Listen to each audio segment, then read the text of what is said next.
Hey guys, BJ and GameDay back again. Joshy here. Just going to continue on with the team previews this morning. And first up, we've got the Roosters and the Sharks. But before we go into that, last season we ran a BJ and GameDay league for Supercoach, and we had a lot of fun with it, me and Brent.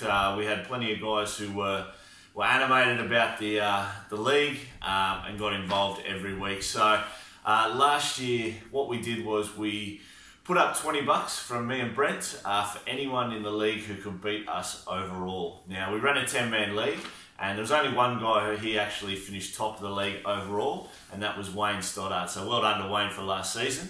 At the end of the season, when the $20 came up, Wayne just said, look, donate it to charity. So we put that $20 into the Mental League Foundation, and we're going to actually run the same thing this season, with that being the prize. We're going to extend it to a 20-man comp this season, try and get a few more people in, and anyone who beats us overall, we will donate $20 to Mental League on your behalf. So keep an eye out for that one. Brent and I will create the league over the weekend, and we'll bring it to one of these videos just before Team List Tuesday.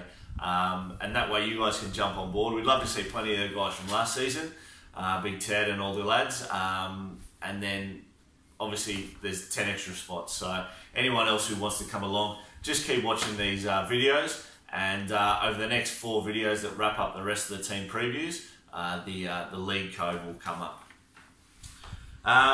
But firstly to the Roosters. Now, the defending premiers, look, they were sensational last year in a very, very even year. When it got to the finals run, they just really performed well. I really can't see anything changing this season. They look to have kept the same team. Lost a couple, but gained a couple. Obviously, Dylan Napa and Blake Ferguson gone. But to replace those, you've got the ever-consistent Brett Morris and also Angus Crichton from the Bunnies.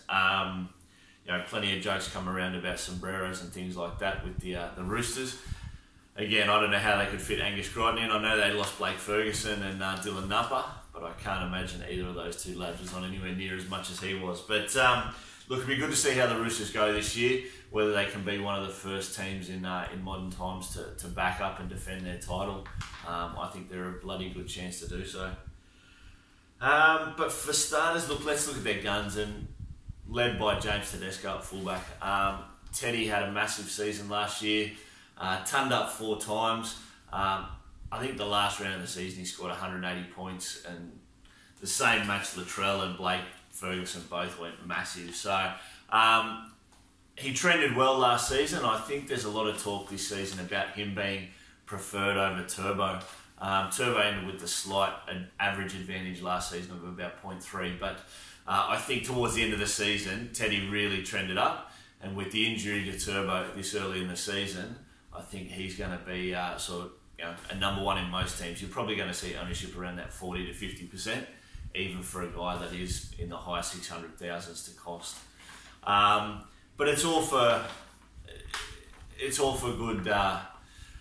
good reports. I mean, look, Teddy, he just gets so involved in the action. He's always there. He's always threatening. Look at every play the Roosters are running, and if he's not involved in it, he's backing up. He's doing what every good fullback should do, and he's running around the park really well, scoring plenty of tries, plenty of tackle bust, plenty of line breaks. So I reckon he's going to just continue on from what he did last season. I don't think the scoring will get too much better, but I think consistently he'll hold in that high 60s to early 70s average. If he goes any better, great. Look, Angus Crichton, I mentioned him coming across from the Bunnies. This guy I'm just a massive fan of. At the Bunnies, he was brilliant. He was playing 80-minute games, running that right edge perfect. He runs absolutely beautiful lines. He line breaks. He defends well. He plays big minutes. His workload is sensational. Take all of that and put it into a Roosters outfit that's got Cooper Cronk. Cooper Cronk running that right-hand side, he will just pick holes galore for Angus Crichton to run into. So I can't see this guy as getting anything but better. He was the first person picked in my 25-man team. Absolutely raving about this guy. I think he's going to move into the 70s average, and for a second row forward, massive points. So definitely, I think he's a must-have. I know there's plenty of competition in that second row forward spot with Tamalolos and Gerbos and Nathan Browns and all those kinds of guys. I just think he's a must-have. I really think you've got to have him in there. And one of their guns as well, look, Latrell Mitchell absolutely went huge last season. Now, I had him from the start last season, and I really enjoyed watching him play every week and really looking at him specifically to see what he was doing. Forced his way into that Blue squad where he was absolutely huge. He was the best centre in the game last year. His threat down that left-hand side was huge. One-on-one with any opposing centre, he just demolished. Coming up to Origin time, there was talk about Ewan Aiken, how good he was going, and Ewan really petered off at the end of last season. But up until that sort of first Origin, he was really going strong. Then there was a match where he came up against Latrell, and Latrell absolutely destroyed him. So I think we're going to see some more of the same this season. Again, always the biggest concern with Latrell has been his work ethic, just making sure that he turns up every week and performs. Now, I love that he's got the kicking duties. I think it just gives him something else. The little smiles as he kicks and everything like that are just fantastic. So I think we're going to see plenty more tries, plenty more go under ears or whatever they are this year. And look, again, I'm finding it hard to fit him in my team initially. At the price that he is around that 600k, I've gone pretty bare in the centre wings because I've stacked the hookers, stacked the back row. At this time of the year with the salary cap, what it is, you just can't find room to fit everyone in. So, me personally, there is probably going to be a spot where Latrell goes 3 or 4 quiet weeks in the season. At the end of those 3 or 4 weeks, that's when I'm going to grab him. So, if he can drop down to about sort of maybe 500, 520k, as soon as that happens, I'll find a way to get him into my team. Mid-rangers at the Roosters. Now, you've got a few here. Luke Keary's probably one I want to talk about. Now, in the last couple of videos, I've talked about Connor Watson. I've talked about Cody Walker. Luke Keary's probably the same kind of guy that you get 70 to 100,000k cheaper. He's sitting at 460,000k. He's a genuine 5'8". He looks awesome on that left edge. He plays inside Latrell, plays inside Boyd Cordner, can create offloads, can create line breaks, can put on a lot of action for these guys. So, and dead set can be a threat himself as well. So, there was a time a couple of years ago where his scores started to get a little bit, fairly big. So, last year wasn't as big on scoring, but really ran that team around the park well. Might get, they're a great team outfit, the Roosters, so there's no one selfish bloke. They've got threats all across the park. But if he can somehow find to get a little bit more ball and just run through a purple patch of such, he might be one to jump onto. I don't think he's a hold for the season, but I think if you can get on him at the right time, there will be a 100 or 150k price rise at some stage during the season. So, got to pick your mark with him, but definitely one to look at. Look, Joey Manu out in the right centre. Now, this is one guy I'm not entirely convinced on to own. I think Joey Manu is a sensational player. I think he's going to not go as well without Blake Ferguson. I think Blake Ferguson, his impact on Joey Manu was huge. Now, nothing against Brett Morris, but the way Blake Ferguson, the activity he produces, the workload, he was just sensational at the Roosters last year. I think Joey Manu really fed off the back of that. Look, Brett Morris, he's a finisher. He's going to score 15 or 16 tries this season, but he's not going to be as active as Blake Ferguson is when they're not scoring tries. And I think that actually helped Joey Manu. Whether Manu can step up and take that kind of role from the right-hand side, look, I just doubt it. There's something there that just isn't right for me this year with him as a Supercoach player. I could be wrong, but look, at mid 400,000, he's one I'm going to stay away from, though I know a lot of people are jumping on board. Look, the other one in a similar position for mine is Victor Radley. Now, Angus Crichton's gone, Ryan Madison's gone, Dylan Napper's gone. It may create some few more minutes for Victor Radley, but again, I'm just not sold on this guy's role at the club. Whether he is that guy who can play big minutes and produce from an attacking point of view and a defensive point of view, I'm not sure. I think he can do it in a one-off game, but consistently, I don't think it's there for this team. I think they look at their other attacking threats. You know, you've got so many with Teddy, Mitchell, Keary, Cooper Cronk running the show. Angus Crichton's now there. Daniel Tupou on the wing is still a monster. They're going to play the edges a lot. Don't get me wrong, they're going to play up the middle, but their forward pack isn't their strength.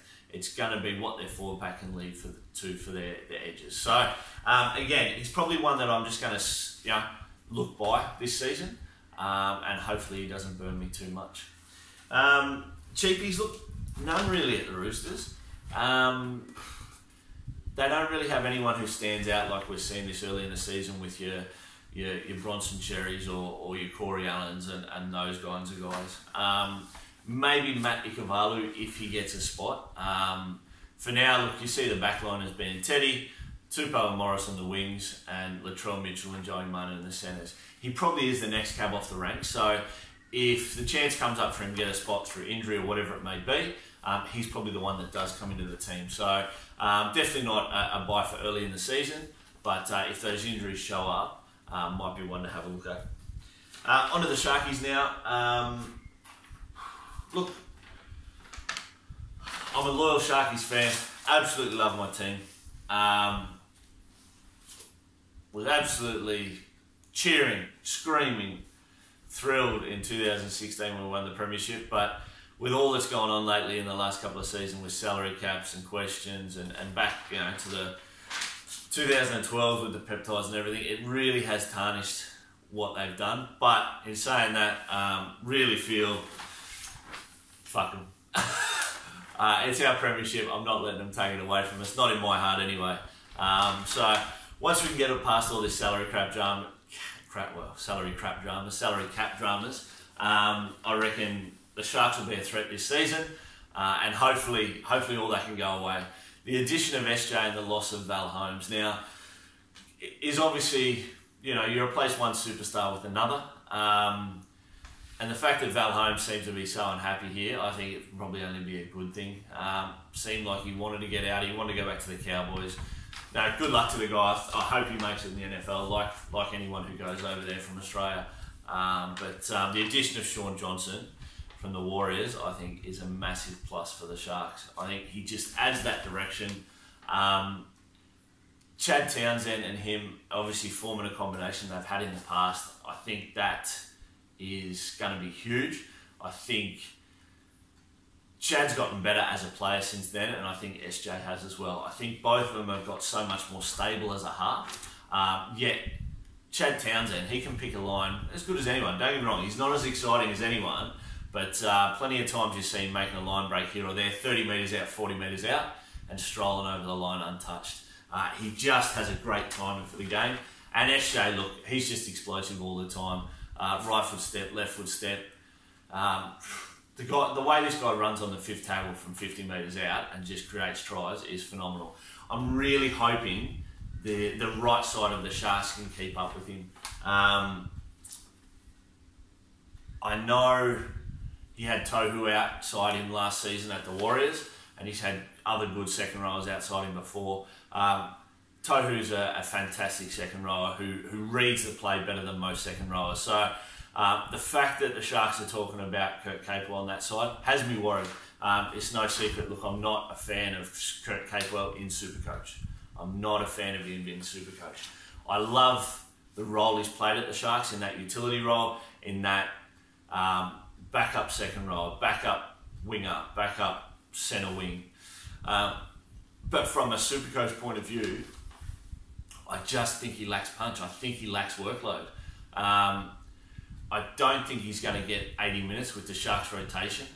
Look, you've got Aaron Woods coming off the bench, which is going to enter the front row rotation. But look, Paul Gallen, as old as he's going to get, is still going to demand minutes. He's not going to play 80 minutes. He's not going to play 60 minutes. But he still wants 45 or 50 minutes. And he's still good enough to get that. So we talk about Britton Nakora being on the other side. I just think Kurt Capewell might not get the minutes that he needs. But look, back to Sean Johnson. He's going to get the goal kicking. It'll be interesting to see how effective he can be in a team that's lost a lot of its backline. We've lost Val Holmes. We've lost Jesse Raymond. Now, Jesse Raymond on the right-hand side, if you could have paired him up with Sean Johnson, that would be a magic partnership. So we've lost him. Lost Edric Lee. Again, probably not as big a loss. And Ricky Latelli as well from the left side. Now, two of our lesser attacking stars and replaced with Josh Morris and Sione Katoa who come on now. But time will tell with SJ. I'm not going to get him in straight away from the start. He is someone I've always got my eye on. At 603k, I'll risk him for now.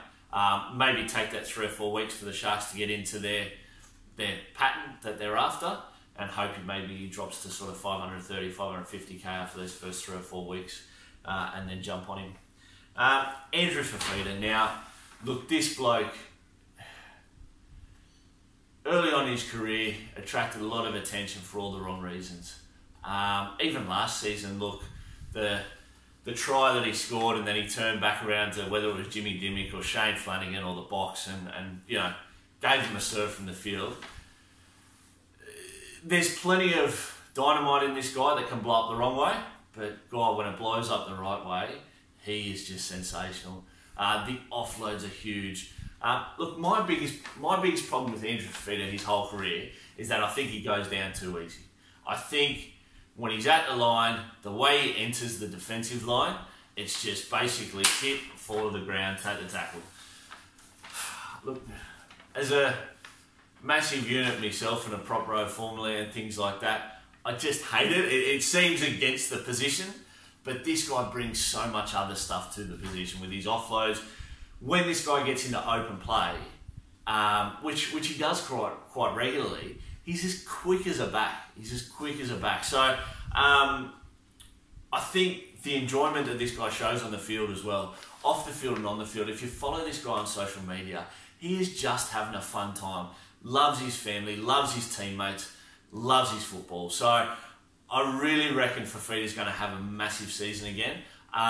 Can he get better? I think there's only one way that he can get better, and that's running harder rather than either sideways or just with, you know, just seems to amble up to the defence. So if this guy can produce a little bit more firepower that way, I think it's the only way he can improve, because he scores tries, he makes line breaks, he offloads galore.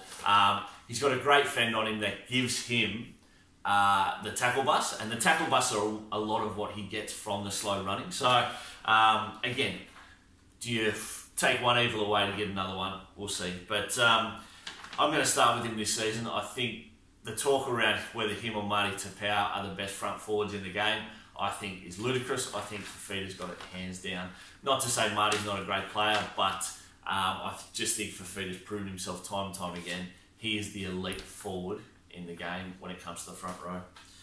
The cheapies. So look, it's not just Sharkies fans getting excited. Every Supercoach is getting excited about these two blokes.